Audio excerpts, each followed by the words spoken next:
بسم الله الرحمن الرحيم.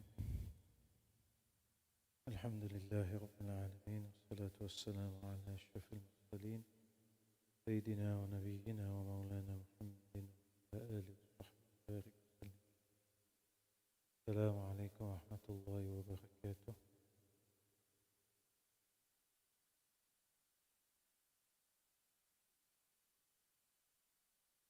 Alhamdulillah, we continue with where we stopped last week, and tonight we are on page 62, lesson 17, and tonight is a very important topic and a very important lesson, inshaAllah ta'ala. So the question for this evening is that when is a person mukallaf?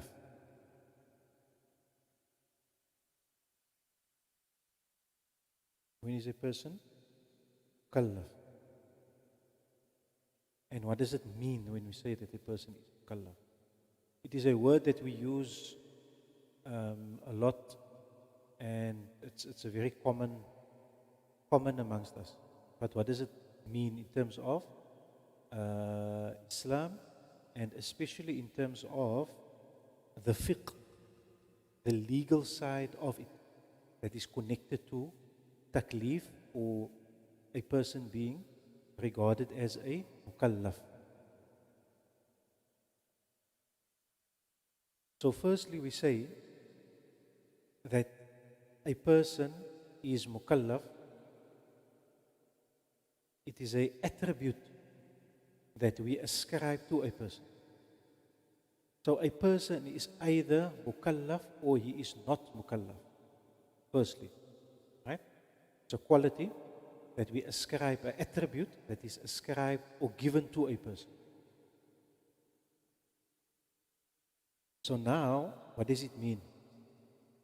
It means that a person reaches a stage in life, or a person reaches a level in life where you are now duty bound by Allah subhanahu wa ta'ala.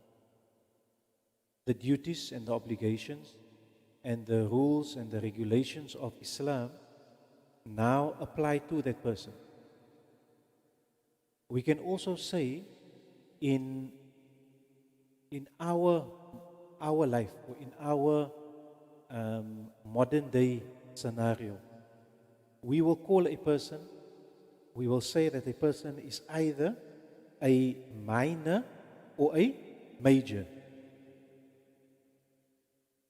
A minor would be, for example, we would say is nog 'n kind, is a minor. A major is someone who is regarded as an adult. And for our purposes here in Cape Town or in South Africa, the law says that the day when a person reaches or celebrates his 18th birthday, then he is regarded as an adult in the eyes of the law. Even though he's nog 'n kind, 18 years old, you're still very much a child. Just ask your parents, they will tell you that. Even though you're 18. But legally, in the eyes of the law of the government, you have now become a major on your 18th birthday. So if we use that terminology or that background, where a person on his 18th birthday now becomes a major, then when a person becomes mukallaf, you are now regarded as a major, as an adult. Right? However, in Islam, we don't use 18 years of age as we do in South African law or Western law.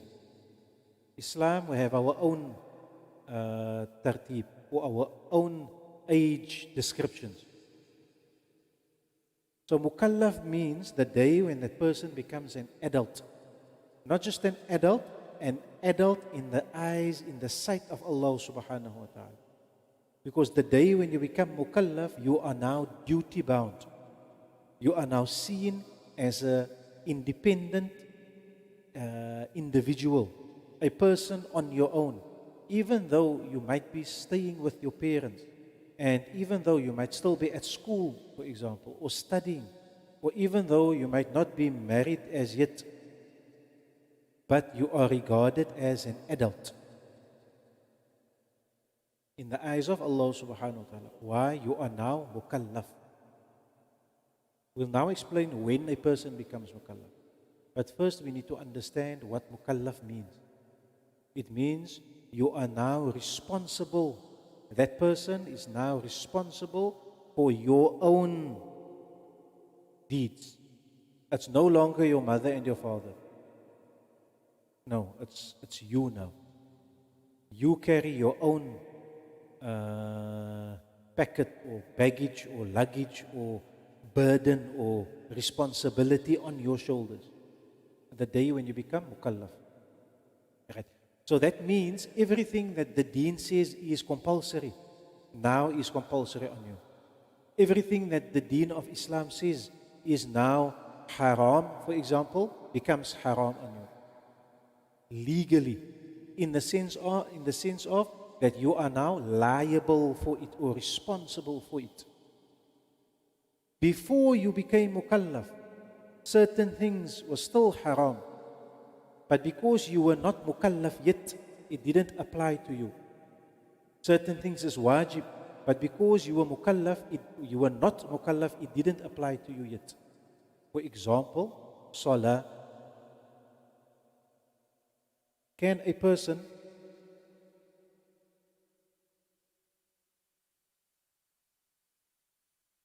I just take this off.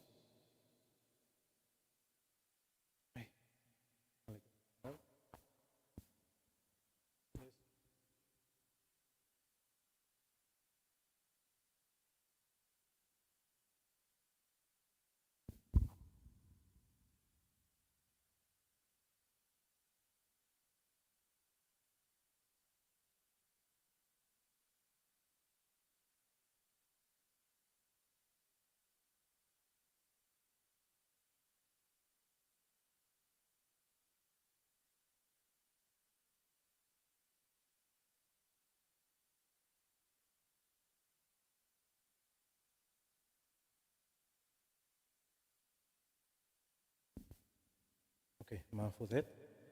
For example, if a person has to make salah and he's not mukallaf yet, if he performs salah, he will get rewarded for it.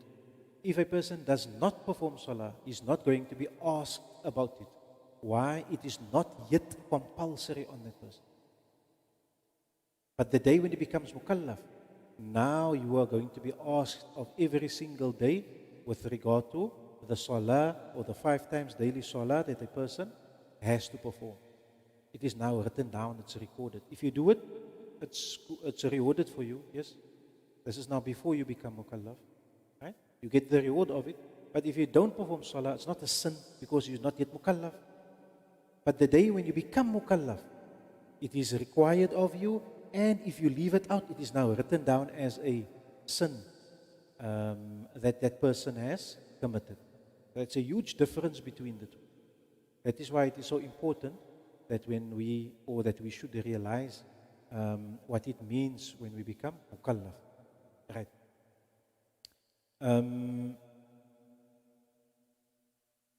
Okay. I think that explains what mukallaf means. It means you are now an adult. In terms of Islamic law, you are regarded as an adult and you are responsible for your own deeds. Your own decisions in life. It's no longer mommy or daddy. Right? You are mukallaf now. So now the next question is, when does a person become mukallaf? Because obviously if being mukallaf is so important, then we need to know when it starts. So we draw a distinction between boys and girls. There's a distinction between boys and girls. A girl becomes mukallaf when she gets her first hayd, she experiences her first hayd, her first monthly or menstrual cycle. So whenever that might be, in terms of age,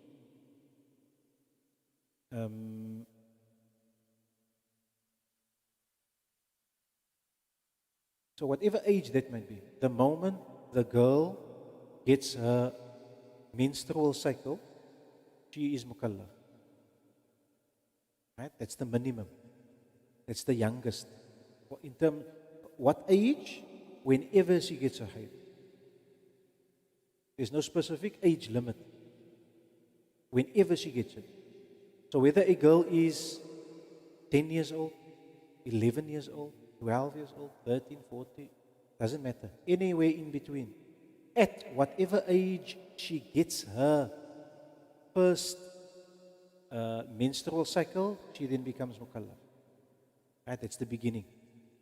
And if she did not get a menstrual cycle, by the time she reaches her 15th birthday, when she reaches the age of 15, and she did not yet have a period before that, she then becomes mukallaf on her 15th birthday. So where does it start? When she gets a hayd. Where does it end? When she becomes 15 years of age. If no hayd came before that. So if a girl gets a hayd or her period at age 11, for example, she then becomes mukallaf at age 11. Then the 15 falls away. If she gets a hayd at age 12 or 13 or 14, at that moment she becomes mukallaf, then the 15 years old falls away. If she does not get a hayd, then on her 15th birthday, if nothing happened before that, she then automatically becomes mukallaf at age 50. The same thing happens with the boys. A boy becomes mukallaf when he experiences his first, or he gets his first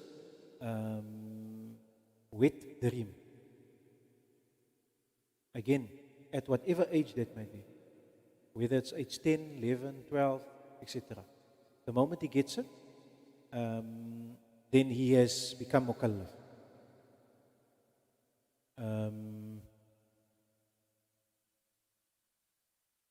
Right. And the same with the boy as with the girl. If nothing has happened, and the boy is now 10 years old, 11, 12, 13, 14, and nothing has happened, then on his 15th birthday, if nothing happened before that, he then becomes mukallaf. On his 15th birthday. If he gets a wet dream means where the body is now physically, same with the girl, where the body has reached the stage where it is physically matured in the sense of that the girl now got her hayd. Means her body is physically matured. Same with the boy. The body of the boy has matured physically to the extent where he can now ejaculate sperm when he has a wet dream. So when that happens, you become mukallaf. And if that happens before age 15, then the moment when it happened, whether it be 10 years old, 10, 11, 12, 13, 14, whenever it happens, he becomes mukallaf. And if nothing happens, then on age 15, he becomes mukallaf. Right. So now we can see that it is very important for the parents to explain this to the child so that the child knows what is happening. My body is developing, or my body is changing. Why is it happening? What is happening? What are the signs? What should I do? What does it mean? Etc. All of those. Right? The parent should explain, because by the time it happens and the child becomes mukallaf, we need to then explain to him, this is what follows now. You are now an adult. You're considered to be an adult. You carry your own book of deeds with you now. You are responsible for your own deeds. Right? So that is the duty of the parents to explain that to the child.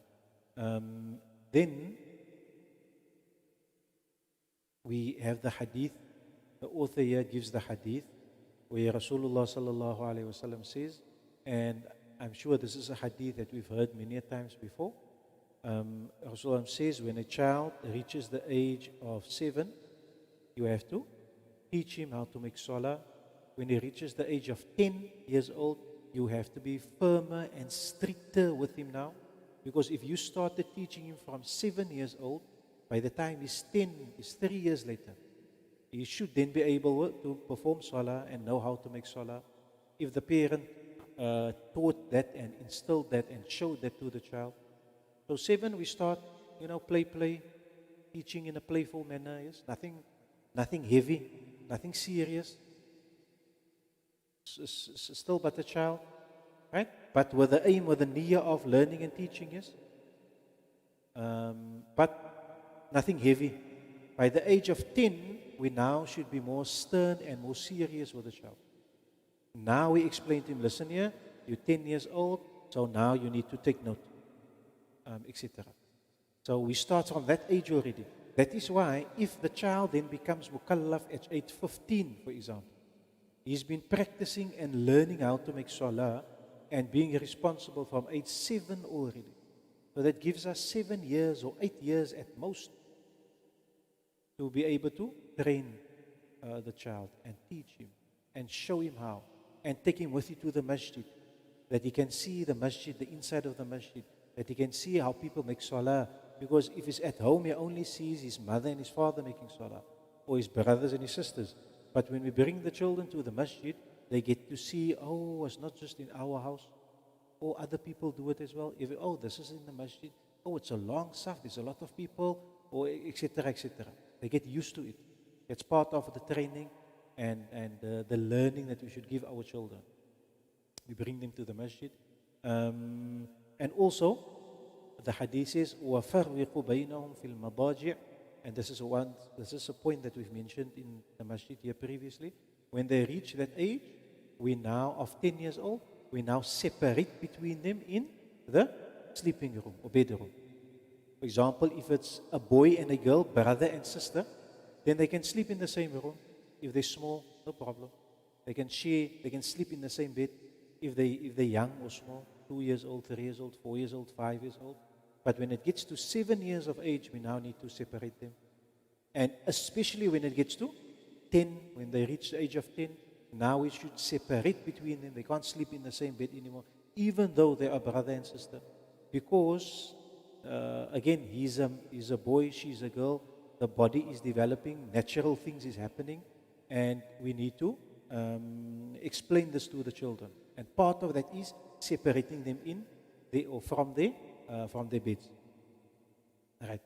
Now, the next heading says just a few terms that the author gives us, that he explains, together with the first one that we did was mukallaf. What does it mean when we say that a person is mukallaf? What does the word mukallaf mean? What does it entail? And what is the repercussions, or rather the consequences of a person being mukallaf or becoming mukallaf? That's what we did. Secondly, the author says, let's do a few terms. For example, fard. Many of us have heard the word fard. So we will say, no, the salah is fard. Fasting is fard. Paying your zakah is fard. So what does it mean when we say it is fard? It means it is something that is essential, necessary. It's compulsory, like salah. Salah is fard. Person is mukallaf, salah is fard on that individual. So it means that it's something that we need to do, we have to do. It is compulsory on us to do. So anything in deen, anything in Islam that is fard, it is incumbent on us to do so. For example, He mentions here Hajj or Salah, fasting in Ramadan, etc. Now we get two kinds of fard. We get fard ayn and we get fard kifaya. Fard ayn and fard kifaya. Again, I'm sure we've heard the terms many times before, but I'll just explain and then give an example of each. The first category is fard ayn. That is a duty which is compulsory, because we said fard means compulsory. It is something which is compulsory on the individual. It is compulsory at an individual level for the person himself or herself. For example, like Salah. I can't worry about other people making Salah or not making Salah if I'm not making my Salah. Because I have a duty first and foremost to myself. I need to make Salah because it is an obligation. It is compulsory on me as an individual to make Salah. So that is fard ayn. Where every person has that personal, let's call it a personal responsibility. That's fard ayn. On the other hand, we have something which is called fard kifaya. Now, fard kifaya means if a few individuals do that thing, the rest of us is absolved from doing it. If some of us do it, the rest of us doesn't need to do it. Can you see how different this is to the previous one? Because I can't say, if other people are making Salah, I don't need to make Salah. No, not how it works. It's a personal, individual duty, fard ayn, to make Salah. So an example of fard kifaya is, the best example or the most, I would say, famous example that is used always is the example of when there is a janaza. When there is a janaza. So janaza is an example of fard kifaya. It is a communal obligation. It is a community duty, not an individual duty, a communal duty.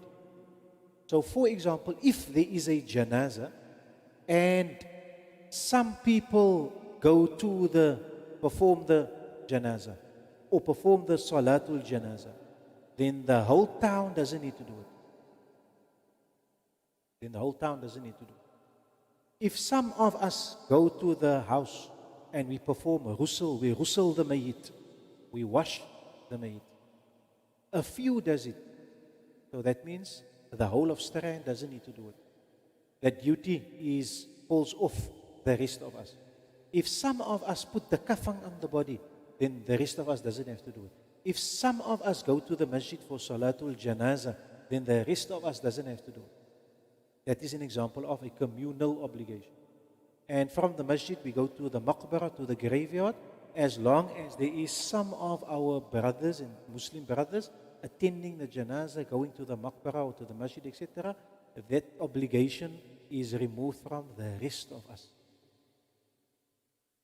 But there's a flip side to the coin.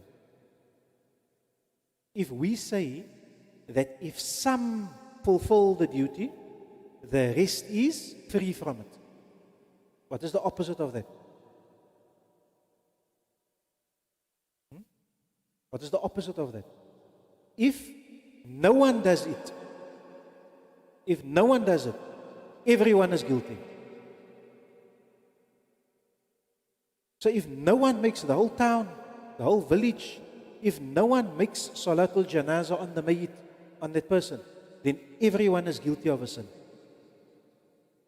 If no one ghusls the mayyit or kafan or salatul janaza or goes to the maqbarah, makes the hole and puts the mayyit in the hole and close the etc. No one does it. Everyone is sinful. Right? That is an example of a fard kifaya. Right. Next heading is sunnah. I'm sure we all know what is sunnah. We've heard it before. So sunnah is where it is recommended to do something. Something which is sunnah is recommended to do. You have to take note of the words. It's not compulsory. There's a difference between something being compulsory and something being recommended or prescribed. So sunnah is recommended. So if we do it, we get rewarded for it. Right? And if we do not do it, we will not be punished for it, for leaving it out. Again, we divide sunnah into two. Sunnah ayn and sunnah kifaya. Sunnatul ayn means a sunnah that is recommended for the individual. Again, individual. Whereas sunnatul kifaya is a sunnah that is recommended for the community to do. Right. For example, again,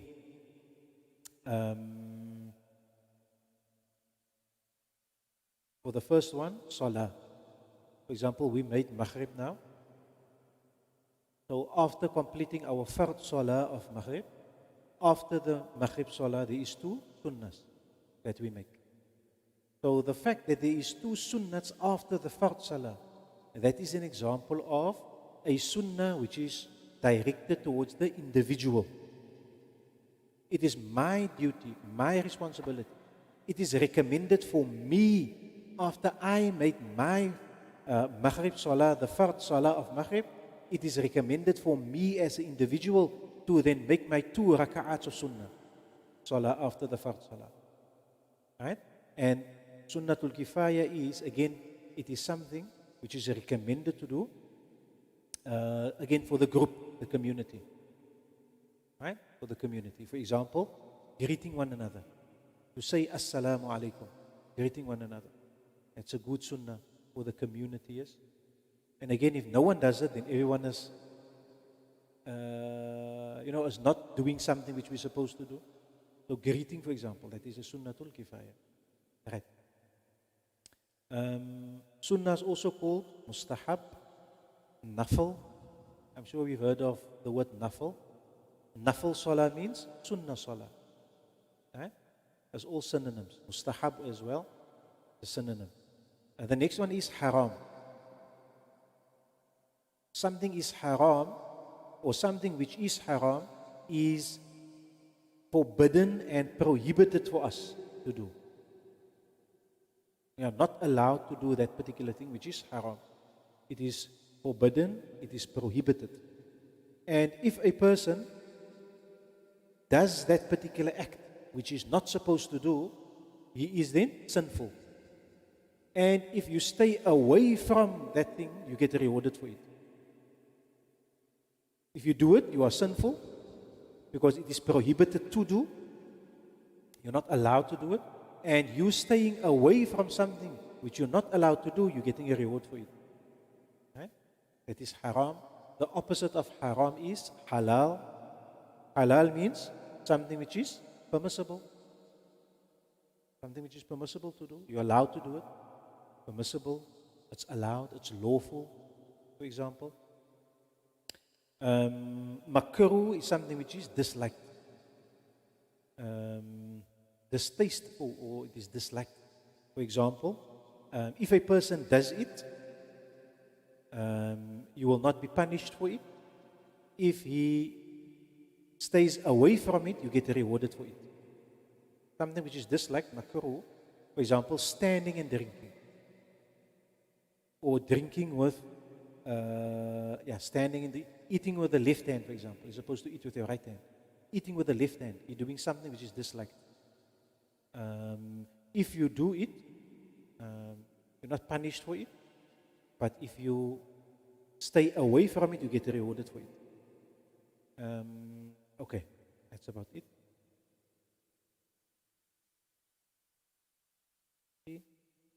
Okay. Allah. So the next heading says, now those were some of the common terms and terminologies that is used a lot. We use it a lot. The main one being mukallaf, right? That we start. And there's another word that we use as a synonym. But let's just take.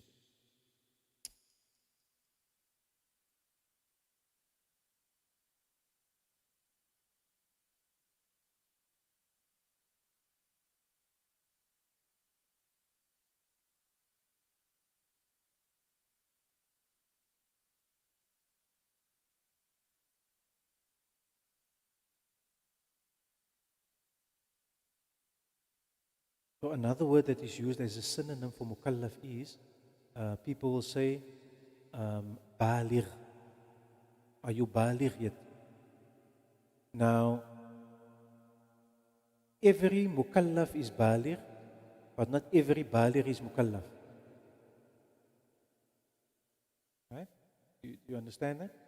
Every person who is mukallaf is baligh. But every person who's baligh is not mukallaf. Is not necessarily mukallaf. So there's a slight difference between the two. But we use it as it's the same. We say, no, he's mukallaf, he's baligh, to mean the same thing. But it doesn't mean the same thing. Every person who's mukallaf is baligh. But if you baligh, it doesn't mean you're mukallaf. Right? So mukallaf means that you are mentally matured and you are physically matured. Mentally matured means you are not insane. You are sane. You are rational. Dis by jou volle positief. You can't be mukallaf and not by your volle positief. Then you're not mukallaf. Mukallaf is made out of two things: physical maturity and mental maturity. Mental maturity means you are 100%. No, upstairs, everything's right, it's fine. You're sane. You're not insane. And physical maturity means you baligh. The two together gives you mukallaf. Baligh means physical maturity.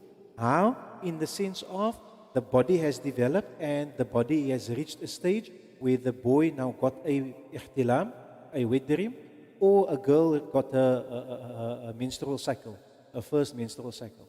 That means the body has reached a physical point where it is now matured.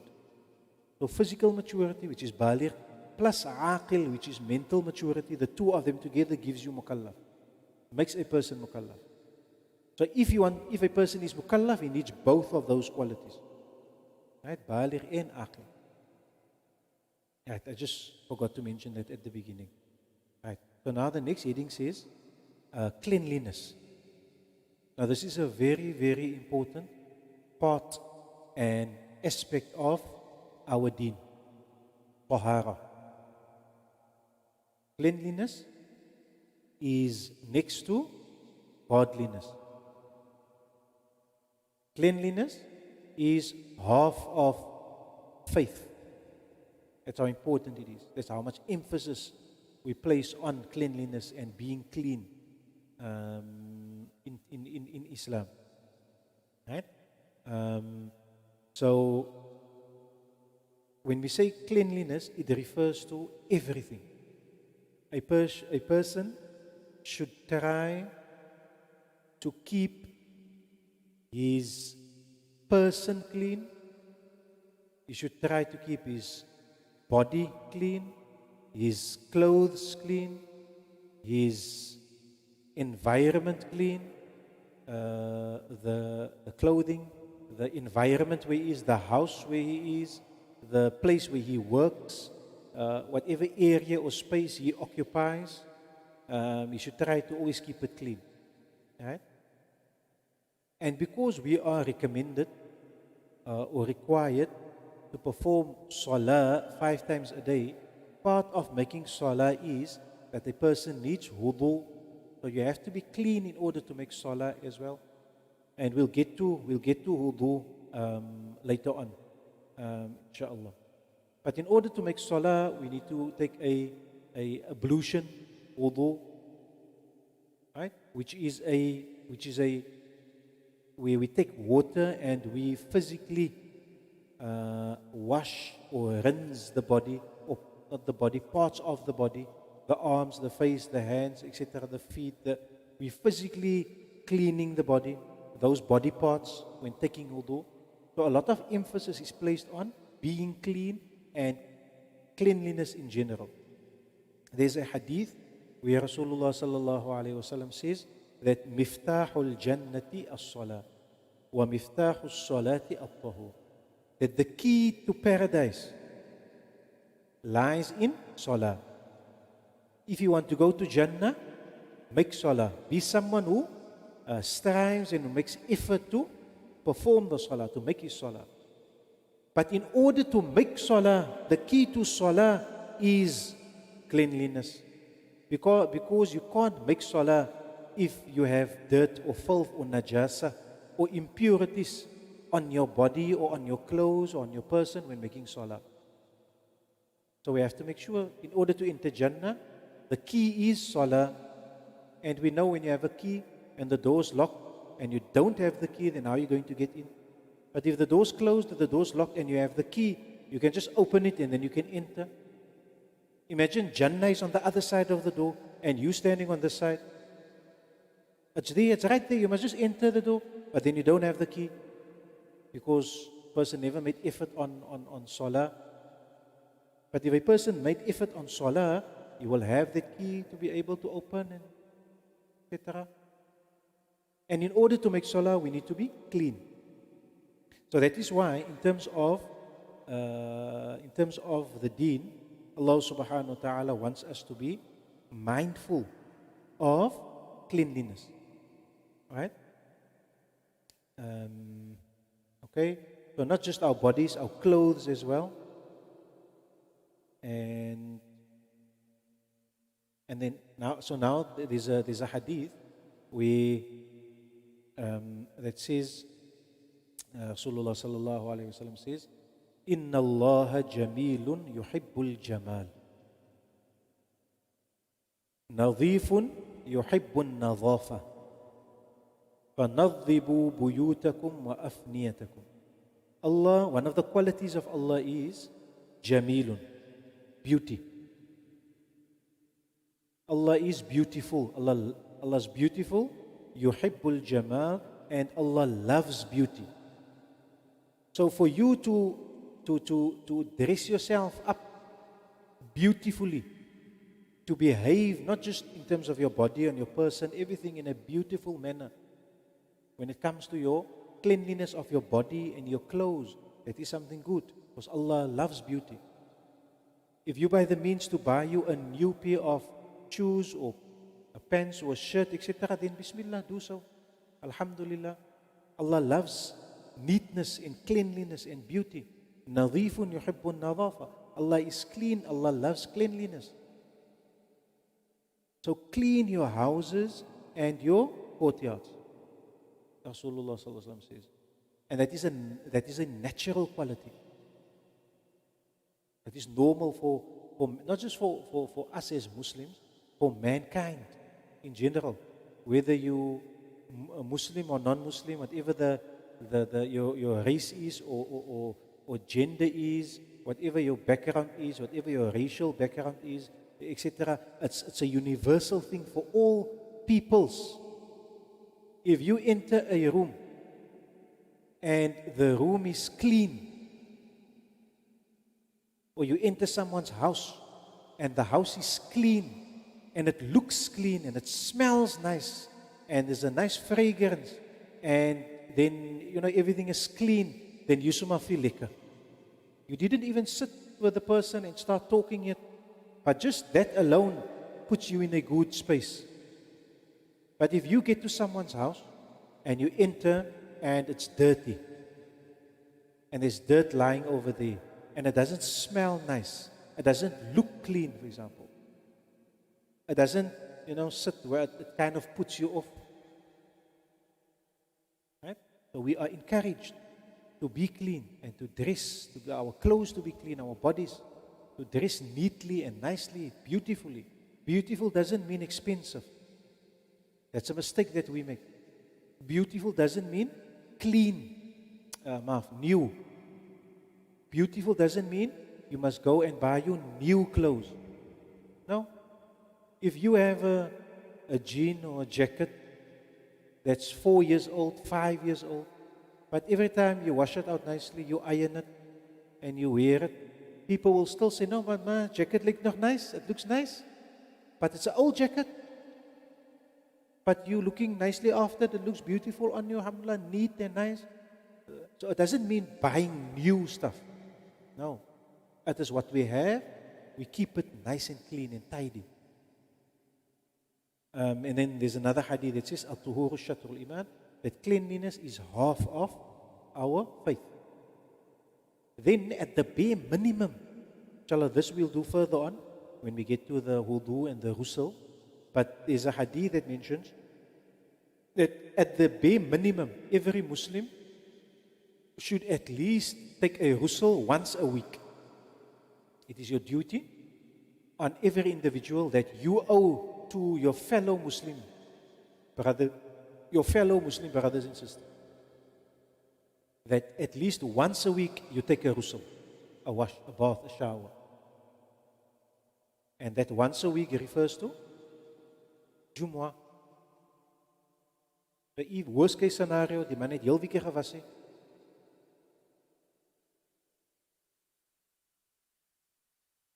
You know, by way of example, in the game, in theory, die man het heel week gewas het. Then when it comes Friday for Jumu'ah, dan gaat ons sê, nee, nie, kyk hier. No, het gaat was so. At least once a week. Why? Okay, if you can wash more than that, alhamdulillah, it's good, it's better. But why at least once a week, and why for Jumu'ah? Why not on a Thursday, on a Wednesday, on a Monday, on a Tuesday? Why not on a Sunday? Why for Jumu'ah on a Friday? Because you're going to, let's say a person out, heel week gewas het. Then we're going to tell him, listen, it's required of you, it's recommended for you to wash before you come to Jumu'ah on a Friday. Why? Because now you're going to sit in the masjid, and there's going to be a masjid full of people, and you are going to cause harm to your fellow musallis in the masjid. So we need to take into account the people around us. We can't just do the way we want to do, no.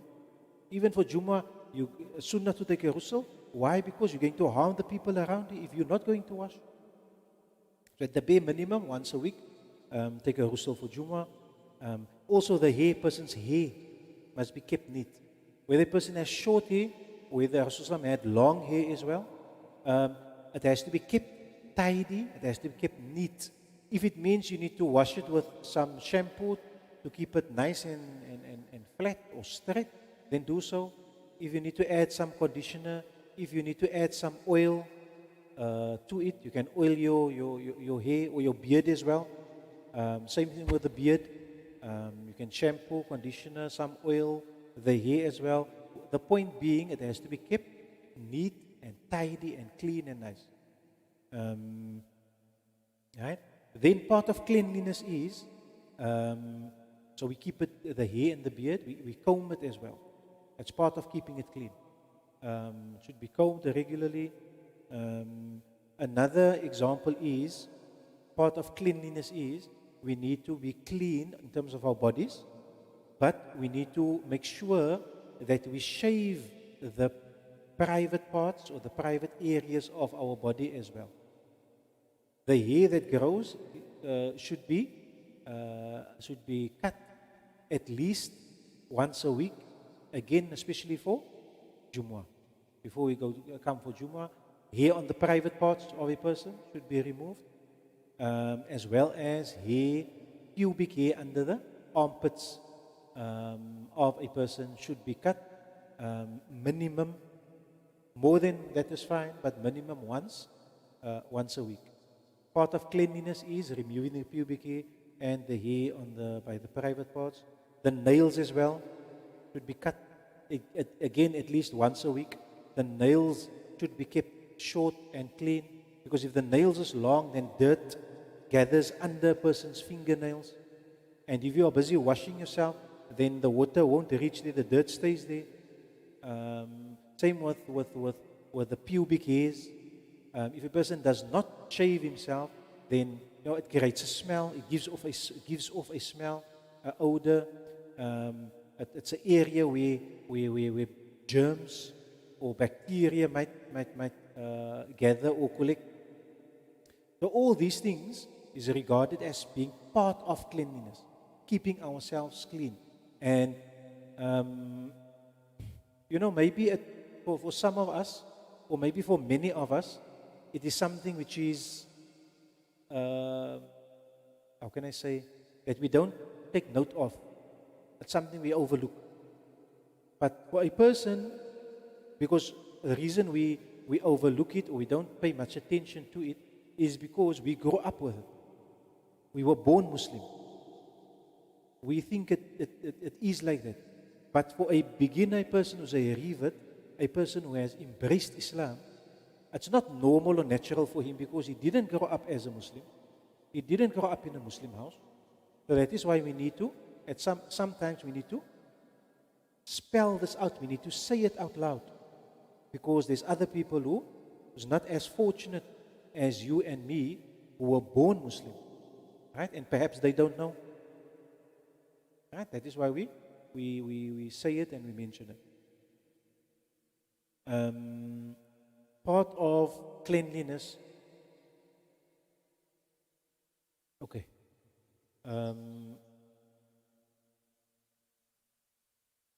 Right, it's about 10 minutes left. Right. Part of cleanliness is circumcision as well. For males, for a male to be circumcised and to go for circumcision, that is sunnah as well. It is best to perform circumcision when the child or the baby is small, go to the doctors and ask them, etc. That's normally easier or better. But if it's a person who has embraced Islam and is now a teenager already, or is an adult already, or a married man already, etc., then again go to the medical professionals, go to the doctors. There's certain clinics that does circumcision as well, and speak to them and find out how it can happen.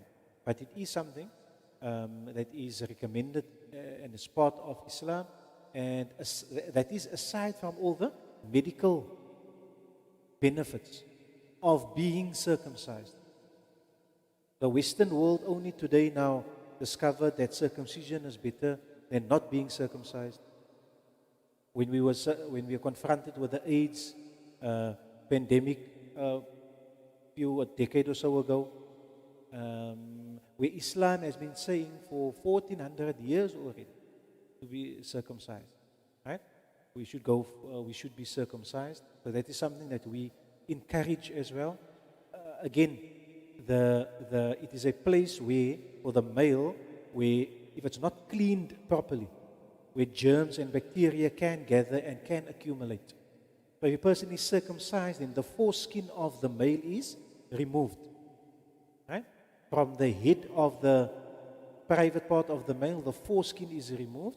So it takes away all that germs or bacteria that might collect or that might gather there if it's not washed properly or cleaned properly, right? Then there's a hadith that says there's 5 things that is universal for all people. All the prophets did it, and it is something which every individual, every human being on the face of this dunya is aligned with, whether you're Muslim or non-Muslim. Firstly, he says 5 things. The one is khitan, circumcision. That's what the Muslims have been saying for thousands of years, and even the Western world is now caught up to that. Medical science as well encourages, even in the West, non-Muslims to go for circumcision. So that is khitan. All the prophets did it. It is universal for all peoples, Muslim or not. Khitan. Secondly is istihdad, is to be able to shave the pubic hairs. That is something natural and normal for all peoples. Removing and shaving the hair by the private parts and under the armpits, the pubic hairs. That is something. Shortening of the mustache, trimming the mustache. That is something natural and normal for all people, not just Muslims. Right? Unfortunately, today, we live in a world where the the Western world are telling us that now you should let your mustache grow and you should shorten your beard, trim your beard and let your mustache grow. Where in Islam we say no, trim your mustache, shorten your mustache and let your beard grow. We're living in a world which is the other way around. So we are telling them no. The hadith says shorten the mustache and keep the beard, not the other way around. Taqlim al-adfar, clipping of the nails. Right? That again, that applies to everyone, all peoples. Clipping of the nails, keeping it short, and removing hair under the armpits. Right? So those are the 5 things. Another thing which is part of cleanliness is miswak. Right? Siwak is where we use a piece of wood or a piece of the branch of a tree. We cut it smaller, etc. And then we use it to clean our teeth. That is also sunnah. It's also one of the great sunnahs that we can do. And again, you have to remember back in the day, there was toothpaste service and mouthwash and floss and amaldi. So how did they keep their teeth clean? By making use of miswak, etc. So today, we can use both, no problem. If you want to use toothpaste, a toothbrush with toothpaste, and floss and all of that, then you can do so. But get yourself a miswak as well, because that is the sunnah. You use the both together, then it's fine. Again, it helps the teeth, it keeps the teeth clean. The gums, it strengthens the gums, the miswak. Right. Also, part of cleanliness is we need to keep our utensils clean as well. The food that we eat should be clean. The plates out of which we eat should be clean. The glasses and the cups and etc., the utensils in general should be clean. Our food should be clean as well. We mentioned the house. We keep our houses clean. Our streets should be clean. If there's an obstacle in the way, then we should pick it up. We should remove it. If there's dirt laying outside, we should pick it up and throw it in the bin, etc. It's part of cleanliness. And we as Muslims, we should be the first people to speak out against littering. We should be against littering. And this is so sad to see that where we live, unfortunately, people are just littering all over. Everything and anything, everywhere, any open space, enige oop stukkie landjie of vlakkie, daar gaan die mense damp. Dan damp hulle alles daar. And it's unclean, it's against the sunnah. You shouldn't litter. It's dirty, it looks ugly, it smells, Sure. And if they clean it today, the government comes or the municipality comes and they clean it today, you come back the next day, 2-3 days later, en dan die mense maar net weer daar gedamp. Now what do you do? So we should start, we as Muslims, we should be advocating for this. We should start it at home. Keep clean, our area should be clean. Don't litter, throw it in the bin, pick it up, throw it in the bin or in a bag, etc. Then that we won't sit with a situation where the way that it's currently now outside. You can drive down any street, anywhere, any open piece of land. Mense dump. Building materials, couches, furniture, goed. You name it. Alles wordt gedaan. And it's very sad to see how our cities and towns and the environment that we're living in, how we are spoiling that. We should be environmentalists.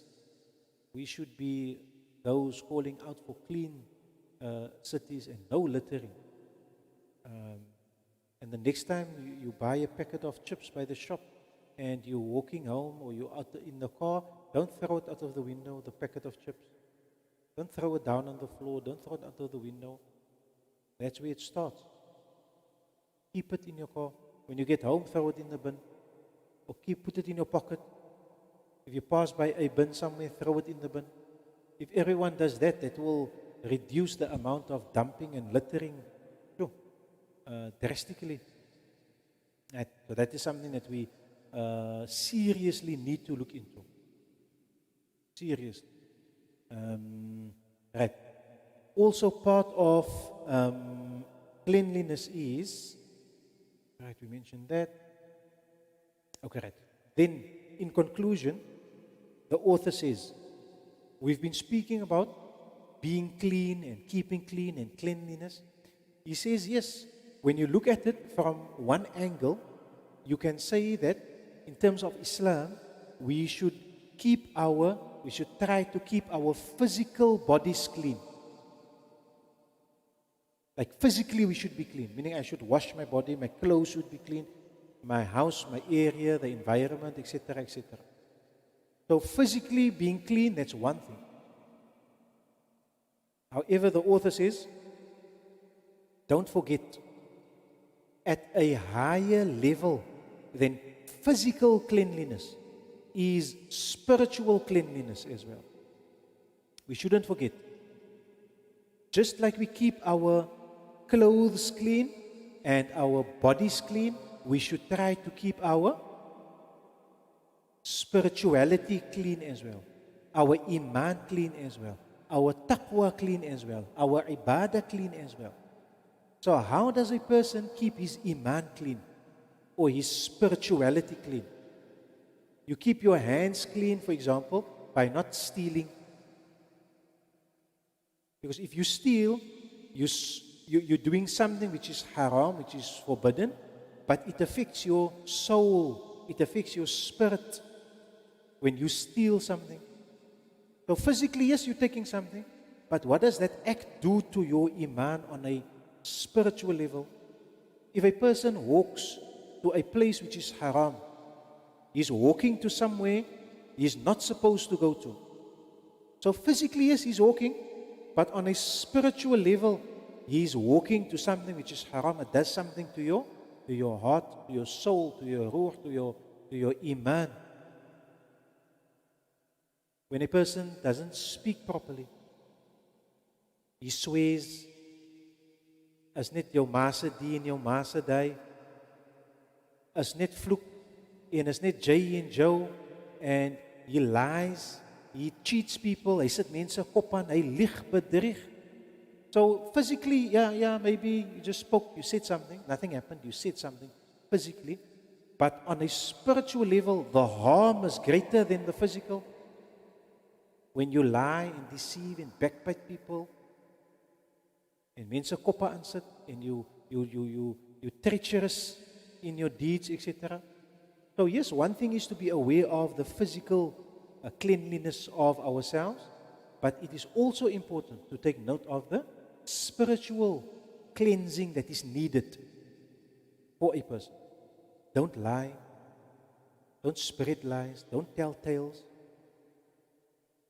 don't riba, don't backbite of people, don't, etc., etc. Don't steal, take something with the hand, etc. Because that also has an effect. It's a form of spiritual dirt that comes on a person. Spiritual dirt or spiritual filth that is on a person. That is why it becomes difficult to do good deeds. You don't see yourself doing, why you're so engrossed with the wrong, you don't think that it's possible for you to do good deeds or to come out of it, etc. Okay, so now with these few words, we ask Allah subhanahu wa ta'ala that Allah subhanahu wa ta'ala grants us the understanding, inshallah.